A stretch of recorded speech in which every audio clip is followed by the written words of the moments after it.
આર્કિટેક્ટે Surat diamond bourse બનાવવા માટે બનાવેલી ડિઝાઇનને એસડીબીના મેમ્બરોએ મંજૂરીની મહોર મારતા હવે આગામી દિવસોમાં સુરતમાં વિશ્વકક્ષાનું ડાયમંડ બુર્સ તૈયાર થશે। જુઓ અમારા આ વિશેષ અહેવાલમાં। હીરા ઉદ્યોગથી ધમધમતું શહેર એટલે સુરત શહેરનું નામ મોખરે આવે છે। શહેરના ખજોદ વિસ્તારમાં નિર્માણ પામનારા સુરત ડાયમંડ બુર્સનું ખાતમુહૂર્ત થઈ ગયું છે અને તેની ડિઝાઇન સુરતના 16 વર્ષના અનુભવી આર્કિટેક્ટ જીતેન્દ્રભાઈ પટેલે બનાવી છે। આ આર્કિટેક્ટે બનાવેલી ડિઝાઇન ફાઇનલ થઈ છે, તો જોઈએ સુરત શહેરમાં કઈ ડિઝાઇનમાં ડાયમંડ બુર્સ બનશે।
સુરત ડાયમંડ બુર્સનું નવું ટ્રેડિંગ હાઉસ છે આખું, જે વર્લ્ડનું નંબર 1 સુરતમાં બનવા જઈ રહ્યું છે, એ હું બનાવી રહ્યો છું। કઈ કઈ પ્રકારની ખાસિયત છે અને તમારી શા માટે તમને જ આર્કિટેક્ટ તરીકે નિમણૂક કરવામાં આવી? બેઝિક ડાયમંડ બુર્સની જે રિક્વાયરમેન્ટ છે એ 300 ફૂટથી લઈ અને 1 લાખ ફૂટ સુધીની ઓફિસો અંદર આવશે।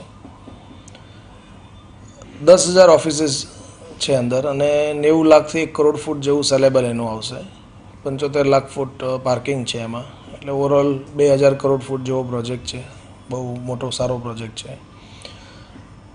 એઝ એ આર્કિટેક્ટ મને સિલેક્ટ કરવાના પોઈન્ટ્સ હોઈ શકે કે અત્યાર સુધીમાં સૌથી વધારે ડાયમંડ ફેક્ટરીઝ મેં બનાવી છે ઓફિસ બિલ્ડિંગ્સ સુરતમાં, લાઈક ભવાની જેમ્સ છે, કિરણ એક્સપોર્ટનું 6 બિલ્ડિંગ બનાવ્યા, 4 નવા શરૂ કરું છું અને ટોટલ લગભગ 32 બિલ્ડિંગ્સ મેં બનાવી ચૂક્યો છું અને નવા 12 બિલ્ડિંગ્સ હું ચાલુ કરું છું ડાયમંડના। સુરતના જાણીતા આર્કિટેક્ટ ડાયમંડ ફેક્ટરીના 32 જેટલી ઓફિસ બિલ્ડિંગો બનાવી છે। હાલમાં અન્ય 12 જેટલી અન્ય ઓફિસો બનાવવાની કામગીરી ચાલી રહી છે। તો બીજી વાત એ છે કે આર્કિટેક્ટ 20 વખત ભારત ડાયમંડની બુર્સની મુલાકાતે જઈને વેપારીઓનો સંપર્ક કરીને સુરત ડાયમંડ બુર્સની ડિઝાઇન તૈયાર કરાઈ હતી. તો 44 બિલ્ડિંગ્સ એટલે કોઈ આર્કિટેક્ટ હજી સુધીમાં બનાવ્યા નહીં હોય. અને સુરત ડાયમંડ બુર્સ કમિટીના મેમ્બર્સ બહુ બધા અનુભવી છે. એ લોકોનું પોતાનું એક થિંકિંગ છે, હેલ્પફુલ નેચર છે. એ લોકોએ મને આના ડિઝાઇનિંગમાં ખૂબ જ હેલ્પ કરી, જેથી હું આ સારું ડિઝાઇન આપી શક્યો. અને આર્કિટેક્ચર એટલે ડ્રોઈંગ નથી, આર્કિટેક્ચર એટલે એક અન્ડરસ્ટેન્ડિંગ છે. એટલે મેં છેલ્લા 15 વર્ષના એક્સપિરિયન્સ ઉપરથી એવું વિચાર્યું કે સુરત ડાયમંડ બુર્સનું બિલ્ડિંગ કેવું હોવું જોઈએ. એટલે હું લગભગ 20 વખત BDB જે આપણું ભારત ડાયમંડ બુર્સ BKCમાં છે બોમ્બે, ત્યાં હું ગયો, ત્યાંના વેપારીઓને મળ્યો, બિલ્ડિંગ્સને જોયું અને આવતા 50 વર્ષ 100 વર્ષને ધ્યાનમાં રાખી અને મેં આ ડિઝાઇન મૂકી. અને કમિટીના મેમ્બર્સે ખૂબ મને સપોર્ટ કર્યો છે હરેક તબક્કે, જેથી હું આ ડિઝાઇન આપી શક્યો છું. અને ખૂબ જ સારી ડિઝાઇન હોવાથી એ લોકોએ મને સિલેક્ટ કર્યો છે. સુરત ડાયમંડ બુર્સની બિલ્ડિંગની ડિઝાઇનમાં નાનામાં નાનો પોઈન્ટ ધ્યાનમાં રાખીને ડિઝાઇન તૈયાર કરાઈ છે. આ ડિઝાઇન આવતા 50 વર્ષને ધ્યાનમાં રાખીને બનાવવામાં આવી છે. 100% અમે ફંક્શનલ બિલ્ડિંગ બનાવ્યું છે. કે પહેલાં તો ઓફિસીસની વાત કરીએ કે ભાઈ 300 ફૂટની ઓફિસને પણ એક ટોયલેટ બ્લોક અમે આપ્યો છે, ટોયલેટ આપ્યું છે, એનો ડક્ટ્સ અમે સેટ કર્યા છે. 20 વિંગ અમે બનાવી છે બિલ્ડિંગમાં. હરેક વિંગને કોમન એમ્યુનિટીઝ આપી છે, લાઈક ટોયલેટ્સ હોય, જેન્ટ્સ લેડીઝ હોય, એક ટિફિનનો વોશ એરિયા હોય.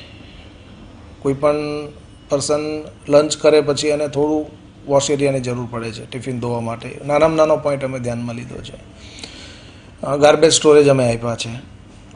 સેકન્ડ કે હરેક વિંગની, એટલે 20 વિંગ છે મારી, તો 20 વિંગમાં એક સર્વિસ લિફ્ટ આપી છે જે 9 ફીટ બાય 11 ફીટની છે, જેનાથી લેબર્સ, ટિફિન્સ, ઇન્ટિરિયર્સ જ્યારે ચાલતું હશે આખા બિલ્ડિંગમાં તો હરેક વિંગનો મટીરિયલ્સ ચડાવવા માટે, કોઈ તમે રેડીમેડ ફર્નિચર્સ લેવા, સોફા વગેરે, તો એ બધું જ કરવા માટે એક ઇન્ડિવિજ્યુઅલ અમે સર્વિસ લિફ્ટ મૂકી છે. એ આ પ્લાનિંગનો બેસ્ટ પાર્ટ છે. અને કનેક્ટેડ જે પેસેજ છે એ અમે વર્લ્ડ બેઝ બનાવવા માંગીએ છીએ કે જે 54 ફૂટથી લઈ અને 70 ફૂટ વિડ્થમાં છે. એમાં કટઆઉટ્સ છે, ટ્રાવેલેટર્સ અમે મૂક્યા છે ફ્યુચરિસ્ટિક ધ્યાનમાં રાખીને. લિફ્ટ આવે છે ત્યાં 20 ફીટનો પેસેજ થઈ જાય છે. ઘણા બધા એની અંદર હું તમને બધા ફોટોગ્રાફ્સને એવું આપીશ. ખૂબ સારું પેસેજ અમે વર્કઆઉટ કર્યો છે અને આવતા 50 થી 100 વર્ષને ધ્યાનમાં રાખી અને અમે ડિઝાઇન કરી છે. એમ્યુનિટીઝની વાત હોય તો ટોટલ એમ્યુનિટીઝ અમે આ એક 1.5 લાખ વ્યક્તિ વર્કિંગ કરે એવું બિલ્ડિંગ છે, જે હજી સુધી બહુ ઓછા બિલ્ડિંગ્સ આવા બન્યા હશે. આ ડાયમંડ બુર્સ બનાવવા માટે લેટેસ્ટમાં લેટેસ્ટ ટેકનોલોજીનો ઉપયોગ કરીને બિલ્ડિંગ તૈયાર કરાશે. સાથોસાથ આ બિલ્ડિંગની સુરક્ષા માટે વર્લ્ડ ફેમસ સિક્યુરિટીનો પણ ઉપયોગ કરવામાં આવશે. સુરત ડાયમંડ બુર્સને સ્પેશિયલ ઝોનનો દરજ્જો મળવાની સાથે સ્થળ પર ઇન્ટરનેશનલ બેન્કિંગ સેવા સહિત કસ્ટમ હાઉસ, લોકર સહિતની સુવિધાઓ ઉપલબ્ધ કરાશે. તો ટોટલ બેંક્સ હોય, કેફેટેરિયાઝ હોય, બધા જ કસ્ટમ હાઉસીસ હોય, ઓક્શન હાઉસ હોય, બેન્ક્વેટ્સ હોલ હોય, કોન્ફરન્સીસ હોય, ઓલ કાઇન્ડ ઓફ એક્ટિવિટીઝ, જે એક ઓફિસ બિલ્ડિંગને રિલેટેડ જે કાંઈ એમ્યુનિટીઝ હોય એ અમે બધી જ આપી છે એની અંદર.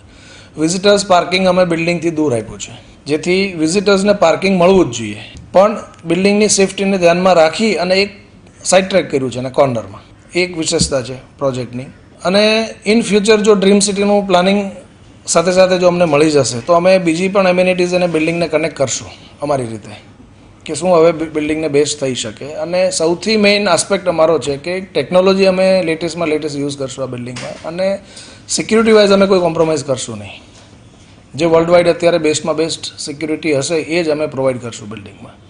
ખાસ વાત તો એ છે સુરતના આર્કિટેક્ટ જીતેન્દ્ર પટેલના 16 વર્ષના આર્કિટેક્ટના અનુભવને પગલે ડાયમંડ ફેક્ટરીમાં કેવા પ્રકારની સુવિધા મળવી જોઈએ, જેને ધ્યાનમાં રાખીને આ આર્કિટેક્ટે ડિઝાઇન બનાવી છે.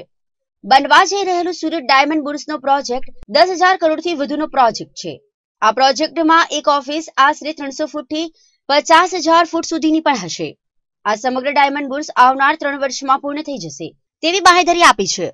સુરતમાં વસવાટ કરનાર આ આર્કિટેક્ટે SDBના આર્કિટેક્ટ તરીકે છાપ ઊભી કરીને પોતાનું નામ રોશન કર્યું છે. આ આર્કિટેક્ટે નાગપુરથી ડિગ્રી પ્રાપ્ત કરીને ઘણા સમયથી સુરતમાં આર્કિટેક્ટ તરીકે ફરજ બજાવી રહ્યા છે.